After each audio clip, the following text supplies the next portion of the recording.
Le problème nous qu'on rencontre actuellement, le problème tout le monde le sait, c'est les titres de séjour. Donc tout est difficile actuellement depuis l'avènement de la loi Darmanin, du circulaire Rotaillot, dont même le ministre de l'Intérieur actuel, Nunez, dit qu'il va les appliquer. Tout est confus dans nos têtes parce que ce qui se passe, c'est les métiers en tension. On sait que la plupart des camarades, 80% des camarades ne figurent pas sur ces métiers en tension.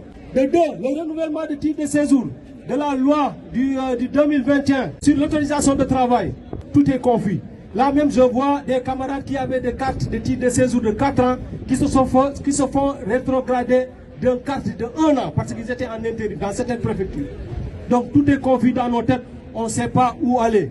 Donc nous, dans ce cadre-là, ça fait depuis 2019, de 2021, donc 4 ans que la lutte continue chez nous avec nos camarades du Chronopost dans le 94, de DPD dans le 91 et du 92 avec nos camarades des récits. La lutte est là parce qu'on sait qu'on ne peut pas baisser les bras. Il n'y a pas d'autre solution que de nous battre.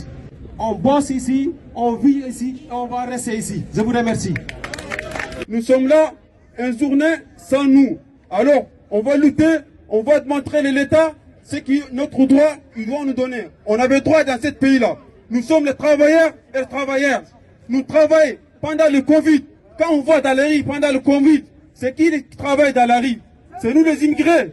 C'est qui sortent les poubelles? C'est nous les immigrés. Allez voir en nuit, 3 h du matin, les gens qui prennent les trains, des gares du Lyon, les gares du Lyon à Corbeil-Essonnes, ou les gares du Lyon à Ivry-Coukron. Alors c'est nous les travailleurs, c'est nous les immigrés qui font.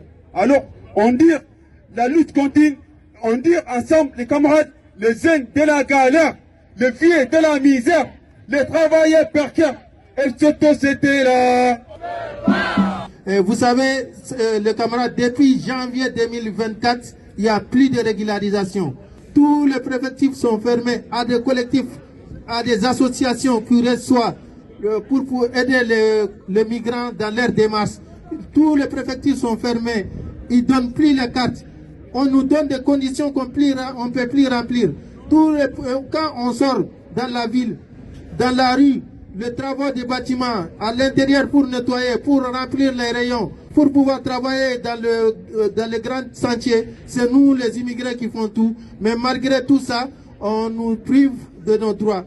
On sort ici pour réclamer nos droits, la régularisation de toutes et tous les sans-papiers. Parce que on est là, on n'est pas là pour pouvoir faire du dégât. On n'est pas là pour faire des torts à qui que ce soit. On est là pour travailler et chercher vivre dignement. Mais ce droit, on n'arrive plus à l'avoir dans les préfectures. On n'arrive pas à déposer les dossiers. Quand on dépose les dossiers, on fait une année pour avoir un rendez-vous. Si on a un rendez-vous en une année, on te donne encore des récépissés sur les récépissés sans autorisation de travail. Et même maintenant, pour changer ton titre de séjour, c'est un problème. Parce qu'à tout renouvellement, on nous demande une autorisation de travail, or que tu travailles déjà. Donc, si tu changes de patron, tu es obligé d'amener une autre autorisation de travail. On a pas mal de camarades qui sont en situation régulière, qui tombent dans les situations irrégulières parce qu'ils n'arrivent pas à avoir un patron qui les fait l'autorisation de travail.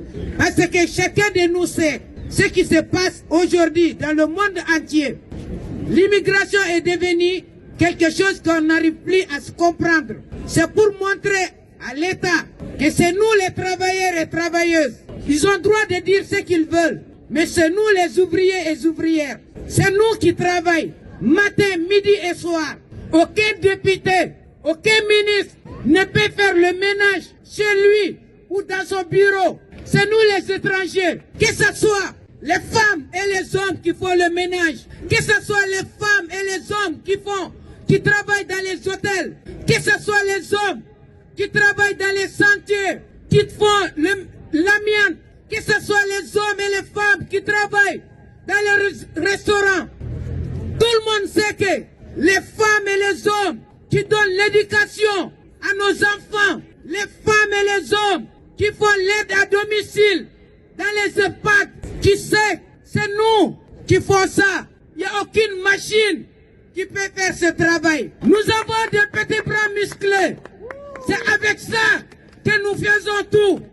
Nous avons perdu un camarade de lutte le 7 décembre. Donc c'est un camarade engagé et déterminé. En général, il est toujours avec nous. Donc aujourd'hui, on est là sans lui. Je vous demande une minute de silence, s'il vous plaît. Voilà, c'est un peu difficile, vraiment. Il s'appelle Bamba Mamadou. Donc, c'est un adhérent de l'association 17e. Depuis 2014 qu'il est là. Nous luttons ensemble. Mais il n'a pas eu la chance d'avoir les papiers, vu que la situation soit un peu compliquée. Mais aujourd'hui, il n'est plus là. C'est comme ça la vie. Donc, nous sommes là, nous cessons les papiers. Et la mort aussi est derrière nous. Donc, ce que je veux dire et redire encore une fois, nous, les sans-papiers, il n'y a personne qui va lutter à notre place. Il faut qu'on soit fort et solide dans le terrain pour montrer que les sans-papiers est là. Nous travaillons, nous participons à la vie économique de ces pays. Et il faut que nous demandons aussi les papiers pour tous. À la gaieté du 18 mars, nous avons tenté à maintes fois de dialoguer avec la mairie. Toutes les réunions qu'on a eues avec la mairie, elles n'ont pas abouti. Aujourd'hui, il y a plus de 300 jeunes qui dorment à 5 minutes de l'hôtel de ville à Pont-Marie.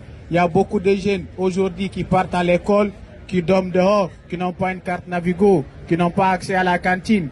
Et aussi, il y a beaucoup de jeunes qui tombent malades, qui n'ont pas accès aux hôpitaux. Quand tu pars là-bas, on te demande une carte AME ou on te demande si t'es pas confié à l'aide sociale à l'enfance, t'es pas pris en charge. Donc pour nous, c'est inacceptable. Donc c'est trop. Donc nous menons vraiment une lutte contre ça. Donc nous vous appelons tous à nous rejoindre. Et de regarder l'avenir et dire que non, ce que vous dites, c'est pas vrai. Nous sommes des travailleurs, nos enfants ils sont bien réussis dans leurs études. On fait tout ce qu'on peut, on s'intègre, on est intégré. Donc c'est à eux de changer leur politique. Comme tout le monde le sait aujourd'hui, l'extrême droite n'arrête pas de parler sur l'aide médicale d'État.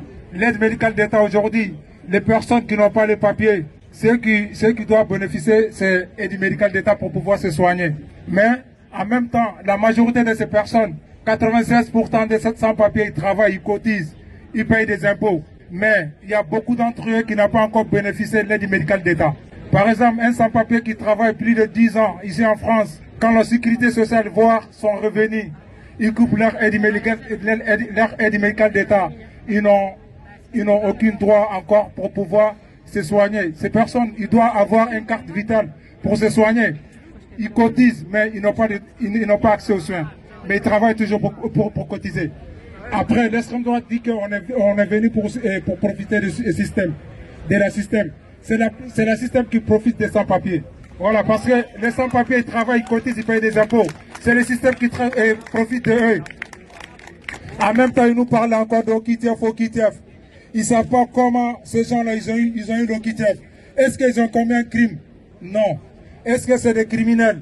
Non. Est-ce que c'est des voleurs? Non. C'est des travailleurs et des travailleuses.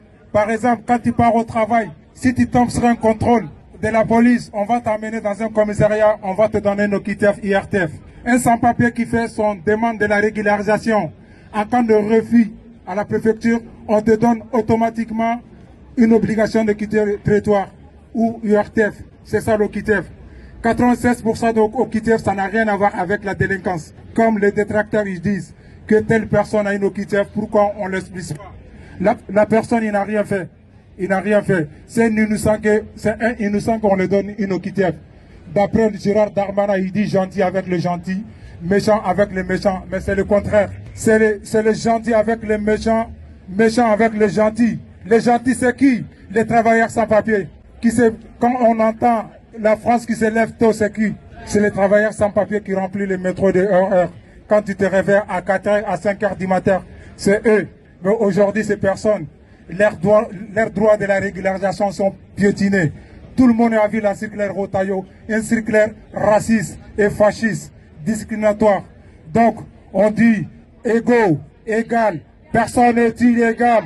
Égaux, égal, personne n'est illégal. Égaux, égal, personne n'est illégal. Les semaines à venir, les mois à venir, il faut qu'on se donne la main. Chers camarades, aujourd'hui c'est le tour des sans-papiers. Après ça sera le tour des Français. Donc il faut que les Français sachent qu'aujourd'hui, la lutte que nous on est en train de mener, on est en train de mener pour tout le monde. On demandait les Français et Françaises qu'il faut venir, qu'on se batte ensemble.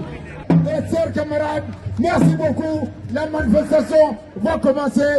Ego, personne n'est tiré.